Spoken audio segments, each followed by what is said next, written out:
we've been talking about it for a while. And then one of my students actually invited me a few months ago. He said, will you come, we're going to do this thing for Lent, and it's the same sort of thing. And when he said it, so he had me come out a couple weeks ago and do an opening session out near Georgia. And when he asked me to do it, and I started thinking about it, I called up Miles and I said, I think it's time. Why don't we do that? This is a real good moment for it. So, yeah. It's been good so far. Yeah, I think we'll go ahead and get started. Hey, good morning, everybody. Thank you for being here. I am really excited about the conversation I get to be part of today. And you know what? I just do that so you can feel the shame of the tardiness, you know. They're good, yeah. That's right. Can always count on a Catholic to feel that shame.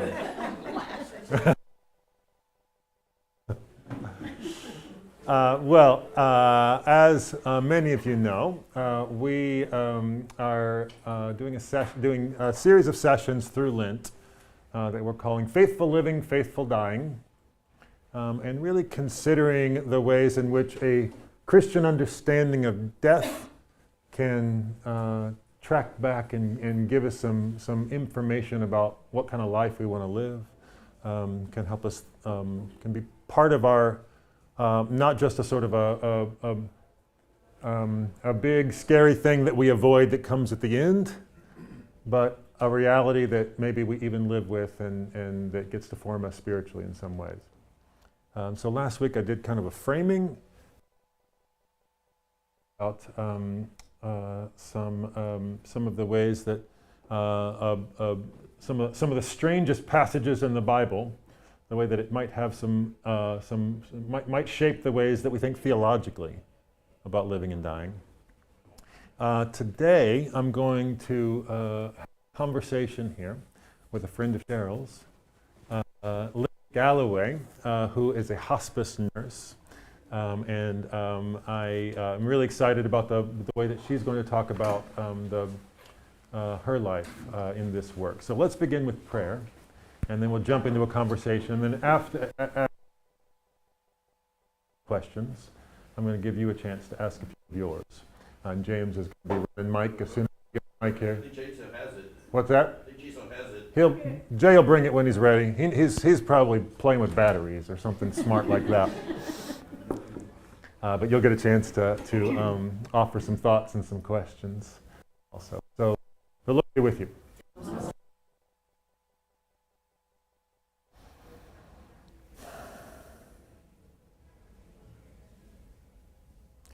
God, we are grateful for this chance to gather in this space, this place that you have called here together, where you have called us to, this little bit of your creation that you've invited us to serve.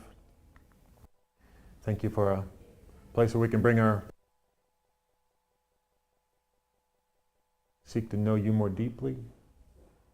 And now I ask that you would be here with us as we contemplate together what faithful living and faithful dying might look like, that you would be with our gathered people and those beyond us, and always the world that you have called us to serve. And we pray all these things in Christ's name. Amen. Linda, thank you so much for being here with us and joining us on this Sunday. Thank you for having me, Tony. Do you want to adjust this before we I you just want to say, don't be on mute. That's all I want to do. I think we're good now. And I'll assume that Jay's listening in, and he will come and make any adjustments necessary. Jay, if you're listening to me, in terms of our audio. So maybe I want to get into your biography and the work that you've done. I think maybe the most remarkable statistic is that you have been a nurse of one kind or another for 50 years. Wow.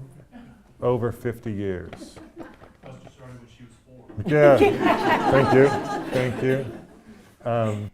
I feel like of all the things that get Lifetime Achievement Awards, that should be one.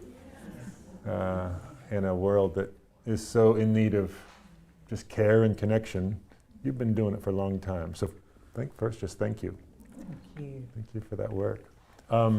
Tell us a little. What is the most recent manifestation of that vocation? Where have you been and what have you been doing? So my most Hey, recent, Jay. Can I make sure you're off your mute? I think she's off mute. It may be that it's. It is off of mute. Can you Okay, move it up a let's see. little bit? Yeah. I'm on TV. Hmm? Up here. It's hard to hear. Yes, you and your. How about, Jay's a bit of a style guru, also. how about so, that? Yeah. Can you, how about that? That's perfect. Okay. You could hear the 5-second delay there. That was funny. So currently, in my later years, you know what I do now is whenever anybody calls me, I just go and do whatever they need me to do. A lot of times, that's people making treatment decisions. The doctor said something to them. I have friends all the time who call me and I sort of translate what doctors say. Did he say this? Oh, okay. That means that. Yeah. What did he say about this? Oh, well, here's what that means. And so I help people with treatment decisions. I do hands-on caregiving when people need that. They hire me to come and be with their loved ones in the final days. Or, just what people need. Yeah. And frequently it's in that realm of end of life because I'm comfortable there. Just because I'm comfortable there. That is my gift, is just my comfort level with it. Yeah. And your at what point in your life did you start doing hospice work?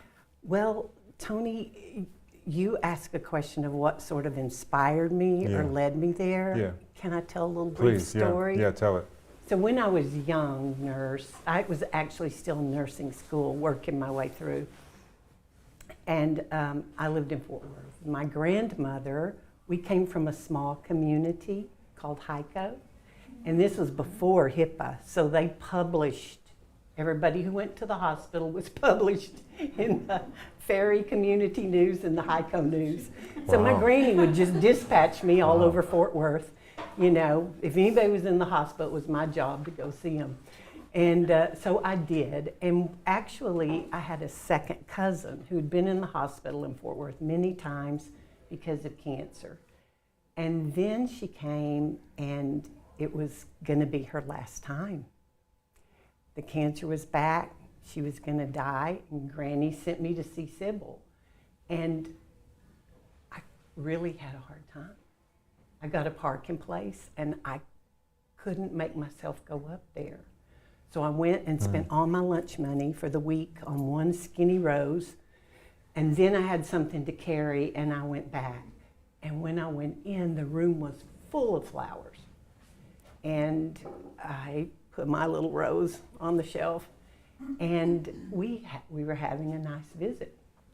And then there was just a silence, a comfortable silence. I firmly believe that God speaks through us. And because I don't think I would have ever said this, but somebody said, you know, we're studying dying in school. And Sybil, I would never say that. Sybil looks me up and down and says, do they tell you it's lonely? I was like, yeah, they do. That's what it says. It says they're really lonely. And she was like, look at all these flowers. Every time before, everybody's made the trip to come see me, but you're the first person, other than her spouse, who'd been to see her this time. Everybody just sent flowers. Because she was dying. Because she was dying. And I really feel like that was spirit. In my lifetime, that day and that conversation, I think was formative in that it was hard. It was so hard for me to go there. And I was spending my life in a hospital, but it was very difficult for me to go be with this person who was dying. She put me right at ease. and told me the most beautiful story of what she thought dying was, that she'd had it with her from the time she was a little girl. But nobody knew that story except for me. She'd not told it, there'd not been an opportunity to share it. So I think that is where my comfort level began, and then life just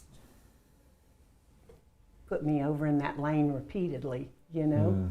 So I found my way there, but I do thank Sybil every day for the fact of dying is lonely, because in our culture, not in reality, but in our culture, dying separates you from the living.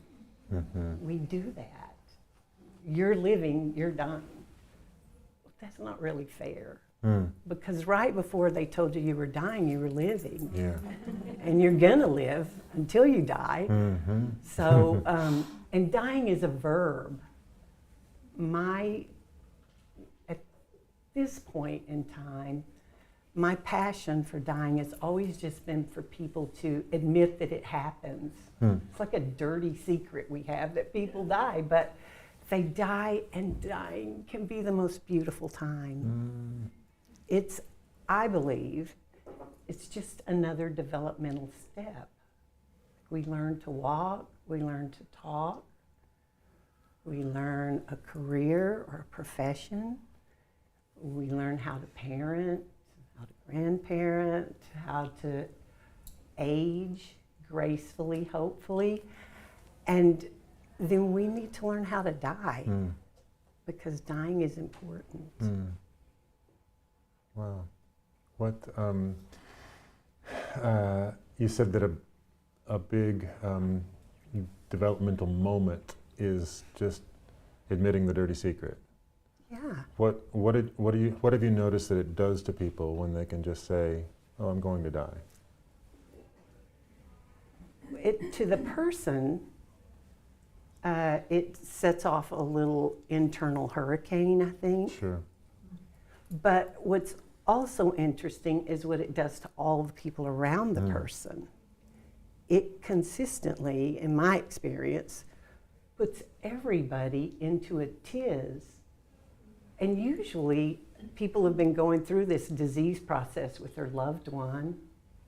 Let's just use cancer because it's easy, you know, because it's general and we all know it, but there have been tests and treatments, and, you know, and you've seen your loved one be uncomfortable, maybe suffer. And if people can hold their steadiness with that, I find it's incredible, the resilience and the energy and the grace and the love that people find for one another. We really are incredible creatures, you know? We really, really are. And that's when you see the best of people, when they're loving other people. But in the midst of that,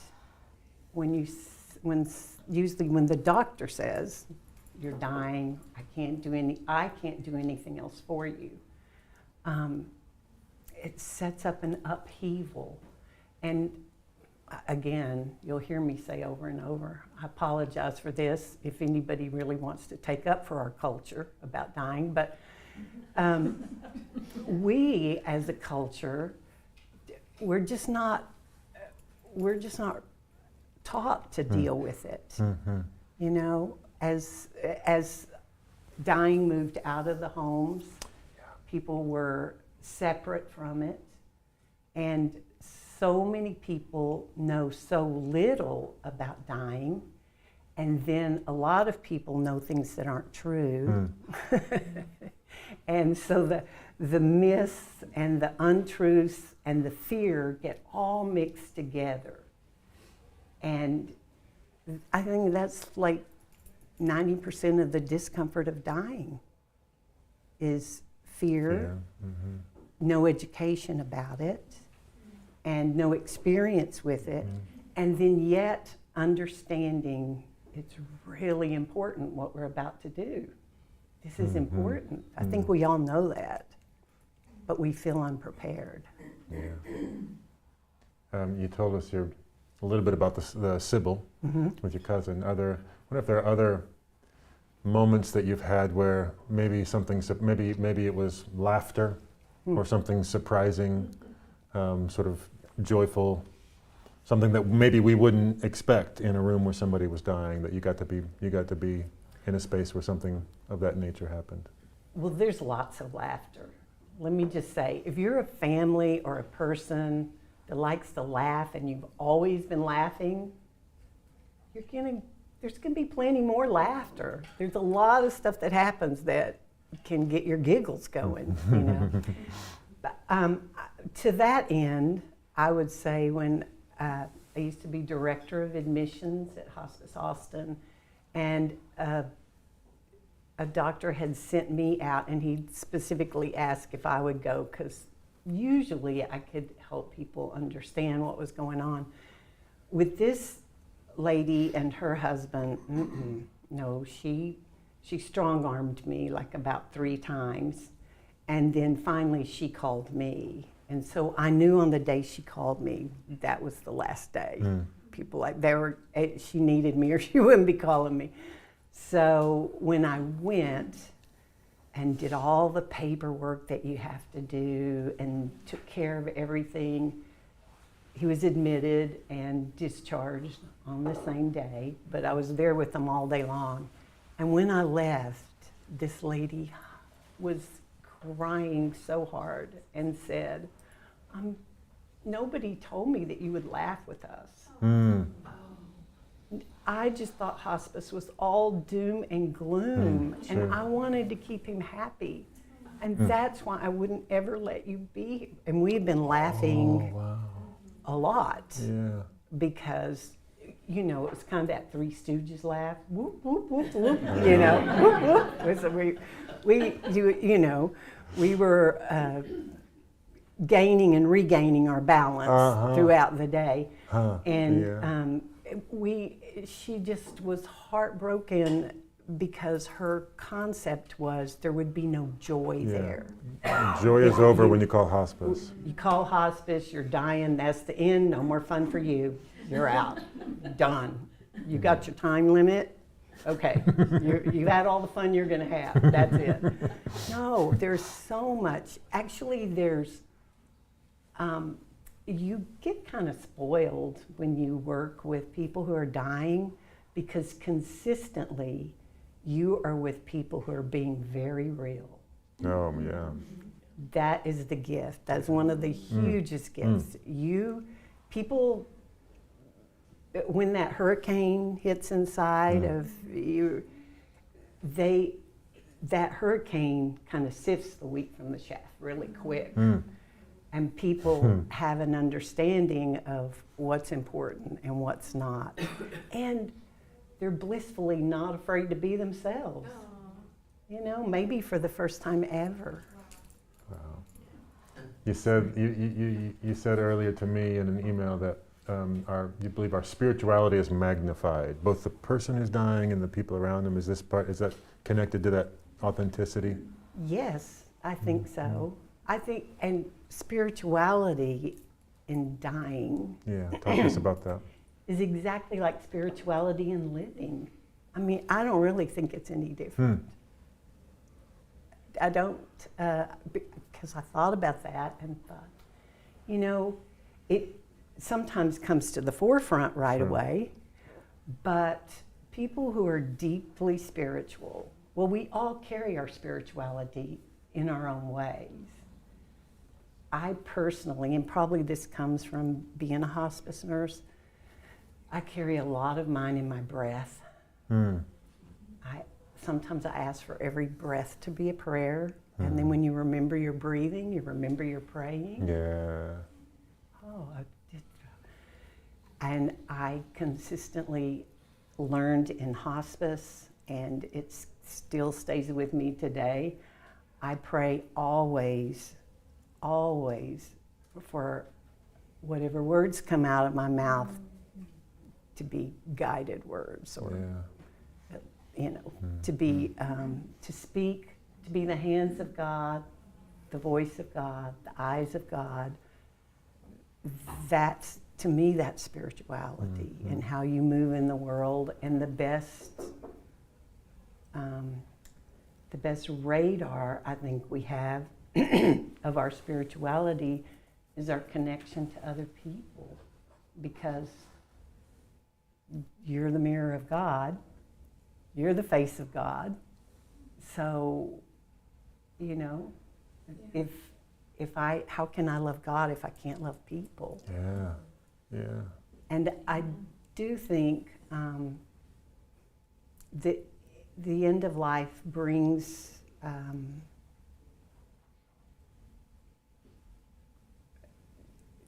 we're closing up shop as we're dying. That's what dying is. We're finishing this life in some form or fashion.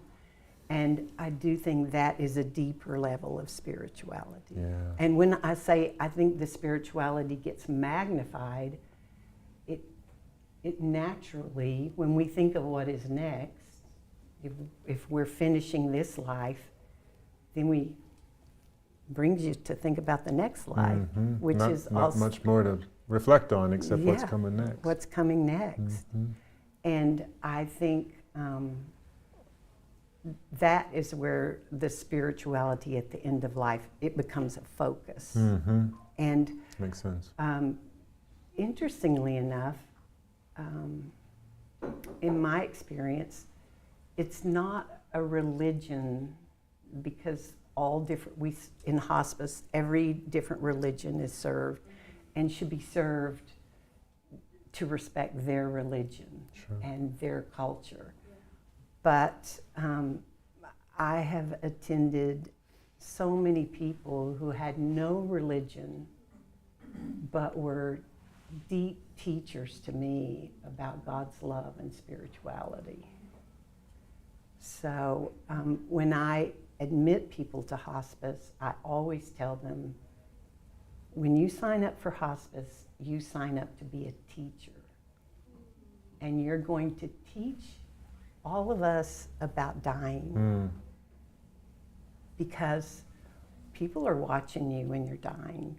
Your children are watching you, your loved ones are watching you, and they're learning about dying by watching people who are dying. Yeah, absolutely. And I think most of us as human, we want to be useful. That's another hard thing about hospice or dying. People feel almost immediately, I'm no longer of the living world. Yeah. What can I offer? What can I give? And it should be known to you and all of your loved ones that when you're dying, you're giving a lot. You're giving us instruction of we will need someday. I want to ask you one more question, and it's not one I prepared you for, so it's a little bit of a curveball. I want to ask about your image of God. And let me tell you why I want to ask that. As you've been talking about the teachers that you have sat with, who have taught you in these real moments of authenticity, when their own attention to spiritual matters is magnified, and you've sat with them and their families when there's sort of these raw moments of there's no more pretending necessary. I'm imagining that you have come close to the reality of spiritual matters. You've sat with it. You've come close to God in a way that could be really insightful and instructive for us who haven't had the life that you've had and the vocation you've had. So I'm wondering, just with all of that, I'm stalling to give you a moment to think about it. With this experience that you've had, with this vocation that you've had, sitting here today, who would you tell us that who is God for you? What is God like? What is God? When you're doing those prayers, who are you praying to? Oh, really? I could stall more if you want. Okay, no. Give you an answer. What's the Okay, it is. Yeah. Well, we can just do that. I can't believe you asked me that because you asked, I'm going to tell you. Tell us. I pray to Gussie. Who's Gussie? God, the universe, the spirit, the saints, all the saints, and the seraphims, my immediate and my indigenous elders, the ethereal beings, and everyone else. Gussie. Gussie. I mean, she's That's a good question I asked, right? Who's glad I asked that question? Look at that. Well, I notice sometimes because I have a lot of people run incessantly in their heads, and I kind of like pray or talk to, spirit. And I notice sometimes I ask my angels, sometimes I ask God, sometimes I ask spirit, and I was like, I wonder why I do that. I direct my prayers in different directions. So then I just started saying Gussie all the time. Because I feel. She knew exactly. I would imagine meaning of life. Since you handled that one, that's beautiful. So that's the vocabulary. Yeah.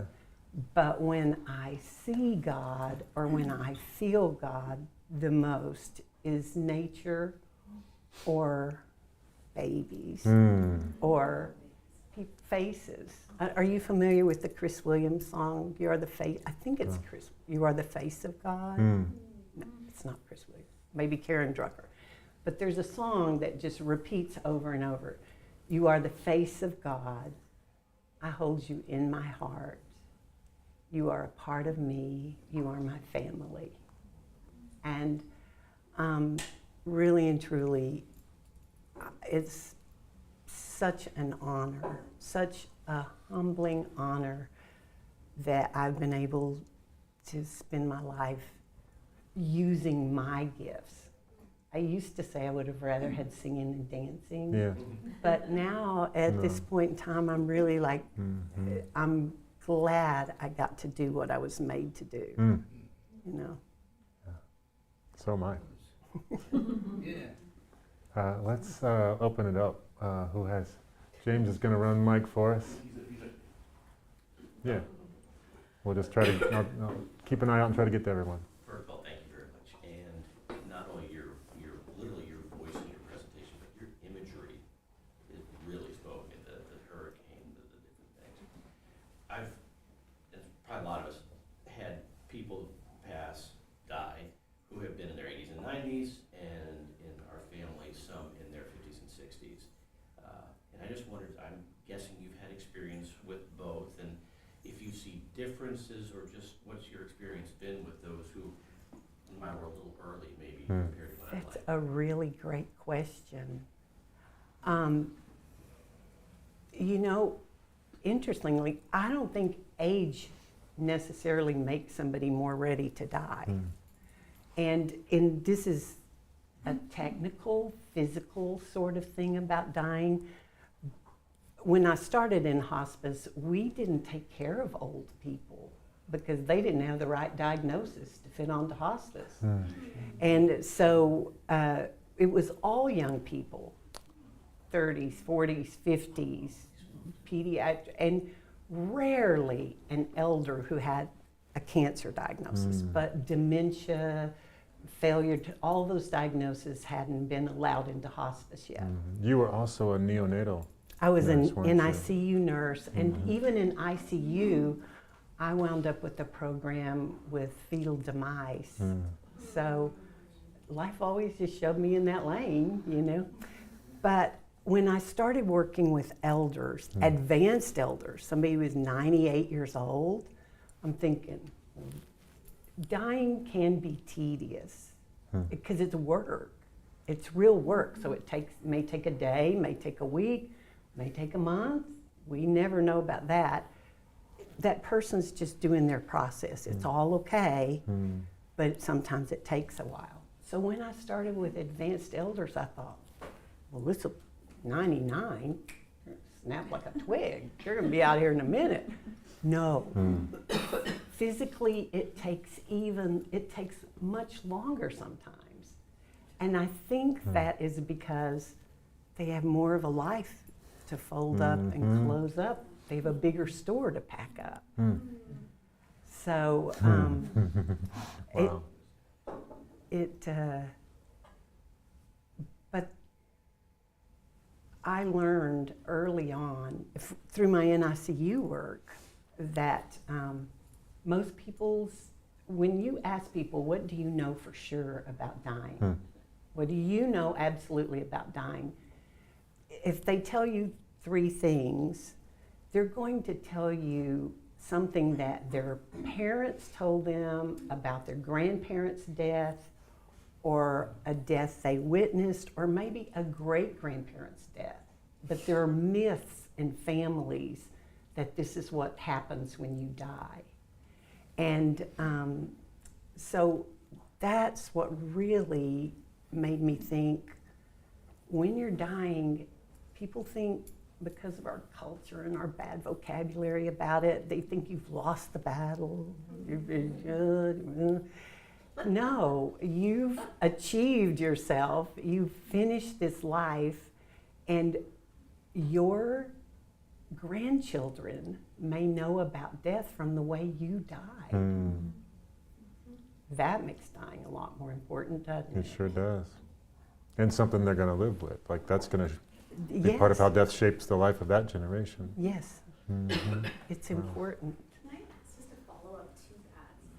Do you feel, I feel really nervous about the fact that I have to perform my death. What I mean by that is, if I'm really uncomfortable and scared and flailing, the pressure to be a teacher, will I be able to feel, will I be able to feel like maybe I want to be grumpy? Maybe I've worn a mask Oh, my whole life, absolutely.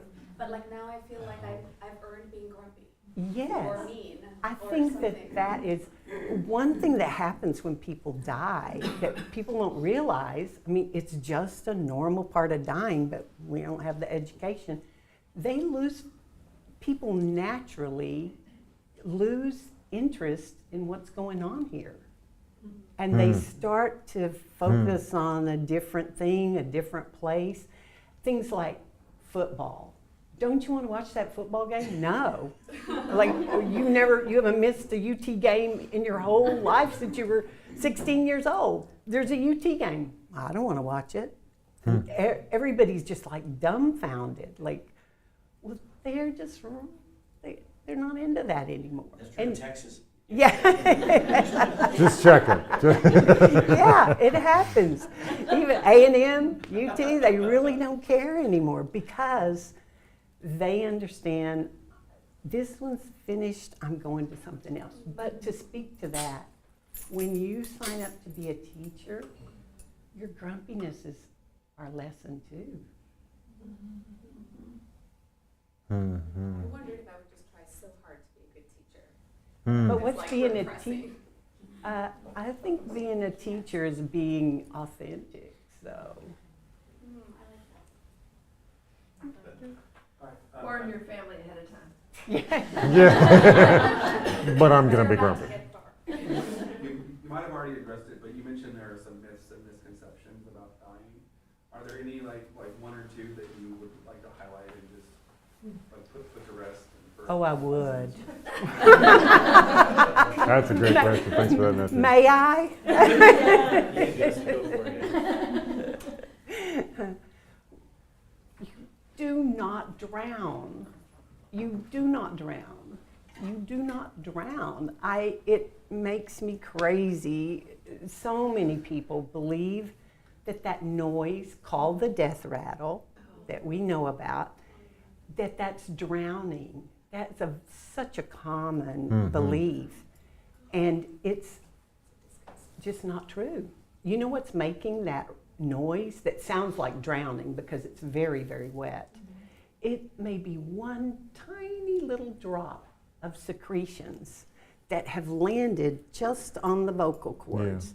And this person, because they're in their dying time, they're too weak to really clear their throat and go and then get rid of that noise. So that people aren't drowning. You know, so many people believe that when you hear that noise, they're drowning. They're not. They're just too weak to clear their throat. Sometimes that noise can be cleared just by turning them over. Hospice has nice little drops, and they dry that secretion up, so you don't have to hear it, but it probably wasn't bothering the person who was dying. Mm. And then the other thing I would tell you is that the noises people make when they're dying, they may sound like, well, always look and see. Does their face look comfortable? Are their hands relaxed? They're exhaling, and they don't have enough energy to really control that exhale. Mm-hmm. They just let it go. But you who love them and are responsible in this moment for their comfort, that sounds like a moan or a groan, you know? So all noises are not pain or discomfort. It's real normal why those noises are being made, and that rattly thing is not drowning. I think the other thing, I really have come to dislike the word linger.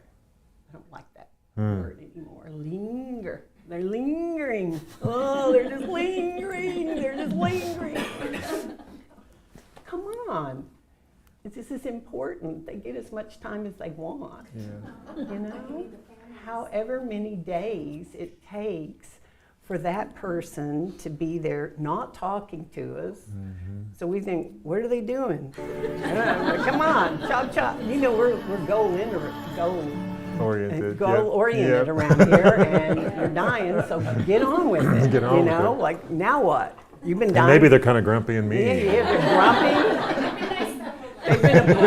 They've been a complete flub as a teacher. Here we are. They're just laying there doing nothing. I mean, but it does, because of our culture and we're not educated. People don't know that just takes time. Yeah. It's a process, and it takes time, and it's a holy time. You know, it's such a. I think everyone who's caring for someone who's dying is so stressed because they're so worried they're not going to do it right. Mm-hmm. It's the love yeah. you have and then the responsibility you feel. Those two go together and exponentially make, like, you know, it's like a chemistry experiment with vinegar and baking soda or something. You put those two together and then they're much, much, much bigger and sometimes barely controlled. But it comes from the love and the responsibility and the desire for it to be done just right, you know. Corey. Thank you for making time for us today. Kind of a two-part question. When do you feel is the right time to call hospice? Because it seems like so many people wait too long. And what can hospice do, or what services that the hospice can provide that most families don't realize hospices do? Is she a plant? Always. Okay. Every week. Thank you. She's a plant. Thank you for that question. Okay, so I used to do a whole in-service, and we were about when to call hospice. And the point of the matter is it's never, ever, ever too early. You can't call them too early.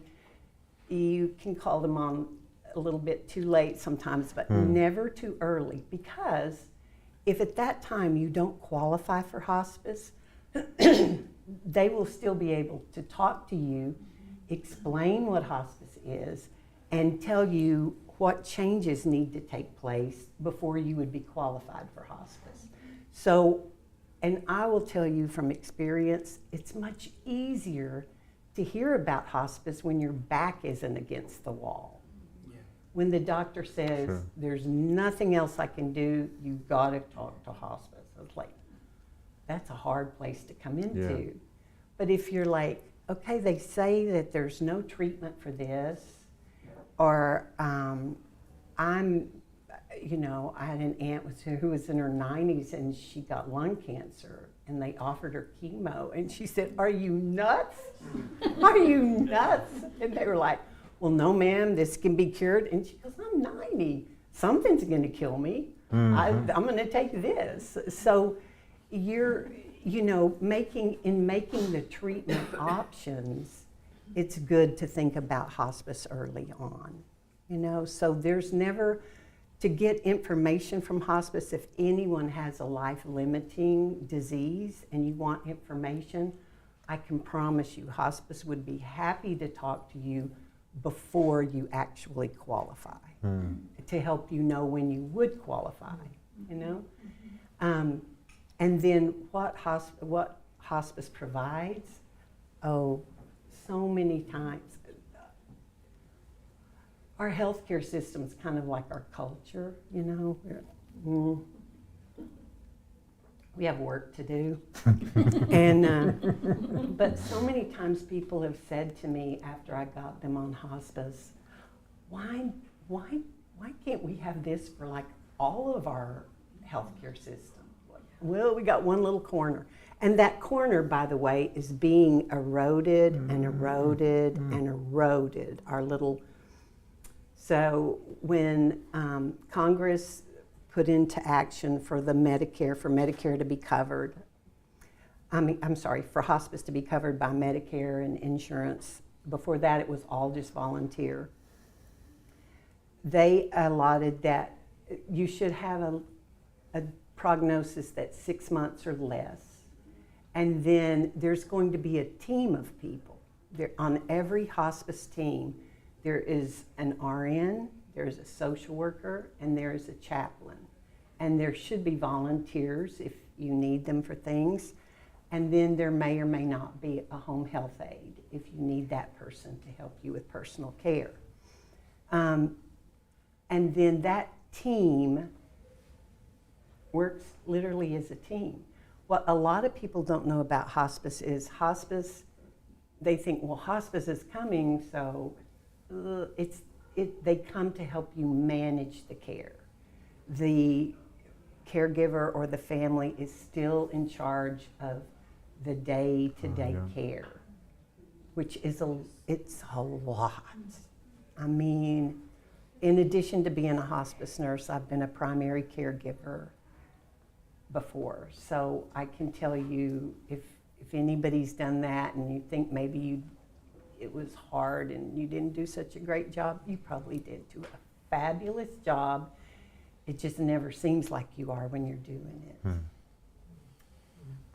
But hospice, I can't say enough good things about it. Thank you for being here. I'm comfortable with death as well. I'm a no one dies alone volunteer. The downside of that, there are many upsides. They bless me much more than I bless them. But one of the downsides is I don't know these people when I go in there, and most of them are unresponsive. So what I struggle with is touch. I'm quite comfortable, laying a hand on theirs or whatever. But part of me says they can't tell you if they don't want that at this point. So I guess I'm wondering what your perspective is on that. I find touch comforting, but I don't know if they do. Is she a plant? They all are. So, okay, I'm going to tell you something that not very many people know. So when I started working with elders in hospice, it was so different from these healthy young people who had cancer. Now I'm in a nursing community and everybody's in a bed. A lot of them are unresponsive through one disease process or another. And so I started a thing of closing the door so nobody could see me, pulling the curtain to make sure they wouldn't catch me, and then just pulling a chair up next to the bed of the person I was about to visit. And I was going to be doing this whole nursing assessment, but I didn't even look at them at first. I would just sit there, and then I would I don't know if anybody of you have listened to the telepathy tapes, but I would just, in my mind, say prayer with them and say that, you know, I was here, and I wanted to know how they were. And then I would just do sort of a little meditation and try to listen and try to get the feel. I was trying to learn how to communicate with people who couldn't communicate with me. And so I would just go in with no expectations and not even announce myself verbally, but just try to sit quietly and learn if I could discern how that person was doing before I did their exam. I don't know if that makes sense, but it really, sometimes I really could feel you know, either a, yes, I could feel the peace, or I Is it could linking feel of if energy? they were. Syncing of energies, yeah. Yeah. The energy, Hmm. bringing it, so, y'all know I'm a nurse, I'm a advanced practice nurse, and I have a lot of older patients, but I agree with that. You come in and you kind of are like feeling their vibes, Yes. and then seeing if you can sync your vibes with their vibes, because together, if we're in sync, we can get a lot more done. And I also, I don't know if this is true or not, but I felt like on some level it was being respectful of them, that I came in and tried to meet them where they were, wherever they were, in that field, you know, in that space. And then I would begin to talk to them. And so maybe you could try just silence of trying to discern. And if you, I believe, if you ask for that, if you ask that you want to know the right thing, then you'll just completely know it. That's lovely. I'd like to hear more about that. I am paying attention to the time, and I wonder, Linda, if you might stick around for a few more minutes and Of talk course. with folks. So here's my idea. We'll stop the big gathered mic'd up part now. If you're headed to the 11:15, you can head out that door. If you want to stick around and talk more, you can. I can't help you if you want to do both. But if you want to stick around and talk more, we'll do that. And then maybe you could use the back door if you want to avoid the worship space. This will go out right out to the parking lot here. So thank you so much for the Yes, gifts thank that you brought us. you. We sure appreciate it. I have a question for you. Yeah. So what made you ask for a hospice nurse instead of a hospice?